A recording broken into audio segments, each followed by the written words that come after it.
Hello my dear friends, welcome to our channel Utupura. ഞാൻ സുധ. എല്ലാവർക്കും സുഖം തന്നെയല്ലേ?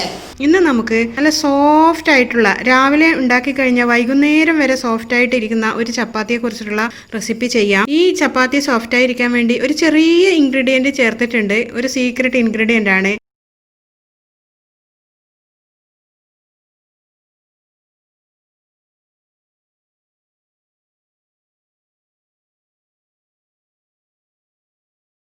അത് എന്തൊക്കെയാണെന്ന് അറിയണ്ടേ? നമുക്ക് വീഡിയോ കണ്ടാലോ? ചപ്പാത്തി റെഡിയാക്കാൻ വേണ്ടിയിട്ട് 2 കപ്പ് ഗോതമ്പ് പൊടിയാണ് എടുത്തത്. ഇനി ഇതിനാവശ്യമായിട്ടുള്ള ഉപ്പ് ചേർത്ത് കൊടുക്കാം.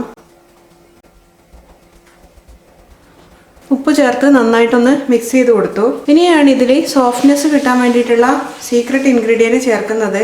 1 ടീസ്പൂൺ നെയ്യാണ്. നെയ്യ് ചേർത്തതിന് ശേഷം നന്നായിട്ടൊന്ന് മിക്സ് ചെയ്ത് കൊടുക്കാം. പൊടി അളന്നെടുത്ത അതേ കപ്പിന് 1 കപ്പ് ഇളം ചൂടുവെള്ളം എടുത്തിട്ടുണ്ട്. 2 കപ്പ് പൊടിയാണ് എടുത്തത്. അപ്പോൾ 1 കപ്പ് വെള്ളം എടുത്തിട്ടുണ്ട്. ഇത് ഒന്നിച്ചൊഴിക്കരുത്, കുറേശ്ശെയായിട്ട് ഒഴിച്ചിട്ട് കുഴച്ചു കൊടുക്കണം.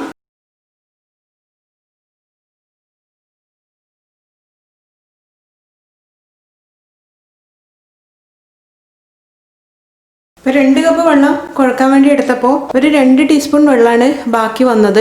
ഇനി ഇത് നന്നായിട്ടൊന്ന് കൈവച്ചിട്ട് ഒരു 5 മിനിറ്റ് കുഴച്ചെടുക്കണം. നമ്മുടെ കൈയുടെ ഈ ഒരു ഭാഗം കൊണ്ട് നല്ലപോലെ പ്രസ് ചെയ്ത് കഴിഞ്ഞാൽ ഇതിലുള്ള എയറൊക്കെ പോയിട്ട് മാവ് നല്ല സോഫ്റ്റ് ആവും.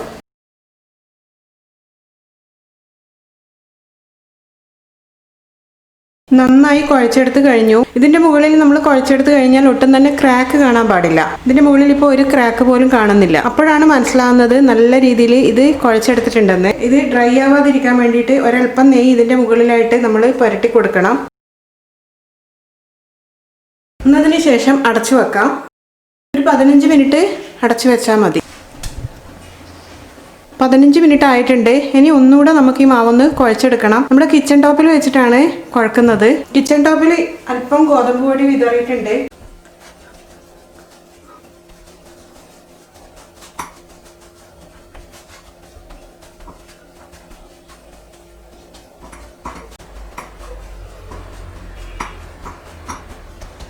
എന്നിട്ട് ഇതുപോലെ നീളത്തിലാക്കിയതിന് ശേഷം കത്തി വെച്ചിട്ട് കട്ട് ചെയ്തെടുക്കാം. അങ്ങനെ ആകുമ്പോൾ ഒരേ സൈസിലുള്ള ബോളുകൾ നമുക്ക് കിട്ടും.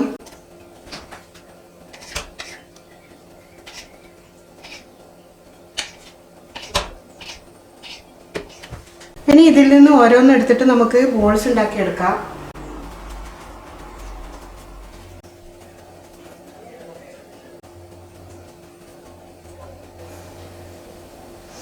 ഇതുപോലെ ബാക്കിയുള്ളതും ബോൾസാക്കി മാറ്റണം. ബോൾസ് റെഡിയാക്കി വെച്ചതിന് ശേഷം അതിൻ്റെ മുകളിലായിട്ട് ഒരല്പം ഓയിൽ ഒഴിച്ചു കൊടുക്കാം. ഇല്ലെങ്കിൽ ബോൾസ് തമ്മിൽ ഒട്ടിപ്പോകും. ഇനി നമുക്കിത് പരത്തിയെടുക്കാം. നമ്മൾ തയ്യാറാക്കി വെച്ചിട്ടുള്ള ഒരു ബോളിൽ നിന്നും ഒരെണ്ണം എടുത്തിട്ട് കൈവെള്ളയിൽ വെച്ചിട്ട് ഇതുപോലെ ഒന്ന് സാവധാനം പ്രസ് ചെയ്ത് റൗണ്ടാക്കി എടുത്തതിന് ശേഷം ഗോതമ്പ് പൊടിയിൽ നല്ലപോലെ ഒന്ന് മുക്കി കൊടുക്കുക. ഇനി നമുക്ക് പരത്താൻ തുടങ്ങാം. പരത്തുമ്പോഴെപ്പോഴും ശ്രദ്ധിക്കേണ്ട എന്താണെന്ന് വെച്ച് കഴിഞ്ഞാൽ നമ്മുടെ ചപ്പാത്തിക്കോലില്ലേ, ചപ്പാത്തിക്കോലിൻ്റെ ഈ ഇടത് ഭാഗത്ത് മാത്രം നമ്മൾ ശക്തി കൊടുത്താൽ മതി. വലതു ഭാഗം ജസ്റ്റ് ഒന്ന് ടച്ച് ചെയ്ത് കൊടുത്താൽ മതി. അങ്ങനെയാകുമ്പോൾ നല്ല റൗണ്ട് ഷേപ്പിലുള്ള ചപ്പാത്തി നമുക്ക് കിട്ടും. ഈ ചപ്പാത്തി മാവ് തനിയെ തന്നെ റൗണ്ടായിട്ട് വരുന്നത് കാണാം, തെന്നി തെന്നി പോകുന്നത് കാണാം. ഒരിക്കലും ഈ റൈറ്റ് സൈഡിൽ പ്രഷർ കൊടുക്കരുത്. ആവശ്യത്തിന് പൊടി തടവി കൊടുക്കണം.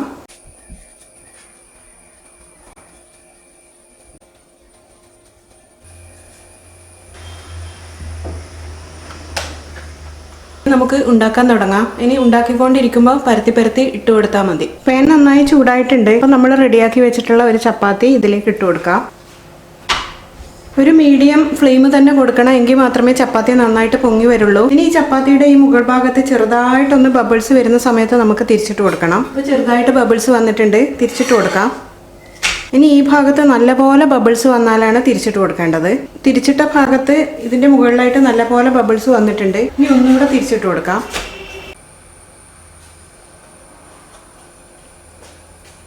സാവധാനം ഒന്ന് പ്രസ് ചെയ്യുമ്പോഴത്തേക്കും ഇത് നല്ലപോലെ പൊങ്ങി വന്നോളും. കണ്ടില്ലേ? ഇങ്ങനെ ബോള് പോലെ ആയി വന്നതിന് ശേഷം നമുക്ക് ഈ ചപ്പാത്തി എടുക്കാം. ഇങ്ങനെ 2 എണ്ണം റെഡിയാക്കിയതിന് ശേഷം നമുക്ക് ഒരല്പം എണ്ണ പുരട്ടി കൊടുക്കാം. എന്നിട്ട് ഇങ്ങനെ തമ്മിൽ പ്രസ് ചെയ്ത് കഴിഞ്ഞാൽ 2 ചപ്പാത്തിയുടെയും 2 സൈഡിലും നല്ലപോലെ ഓയിലായി കിട്ടും. ഇപ്പോൾ ഈ ചപ്പാത്തി കണ്ടില്ലേ, നല്ല സോഫ്റ്റാണിത്. അപ്പോൾ ഈ ചപ്പാത്തിയെക്കുറിച്ചിട്ടുള്ള വീഡിയോ ഇഷ്ടപ്പെട്ടിട്ടുണ്ടാകുമെന്ന് വിചാരിക്കുന്നു. ഇഷ്ടപ്പെട്ടിട്ടുണ്ടെങ്കിൽ ഒന്ന് ലൈക്കും ഷെയറും ചെയ്യുക. അതുപോലെ ഒന്ന് സബ്സ്ക്രൈബ് ചെയ്യുക. സബ്സ്ക്രൈബിന് ശേഷം വരുന്ന ആ ബെല്ലൈക്കൺ കൂടി ഒന്ന് പ്രസ് ചെയ്യുക. ബെല്ലൈക്കൺ പ്രസ് ചെയ്താൽ കിട്ടുന്ന ഓപ്ഷനിൽ ഓൾ എന്ന ഓപ്ഷൻ കൂടി പ്രസ് ചെയ്യണം. വീണ്ടും മറ്റൊരു നല്ല വീഡിയോ ആയിട്ട് കാണുന്നത് വരെ it's me Sudha signing off. Thank you for watching my video.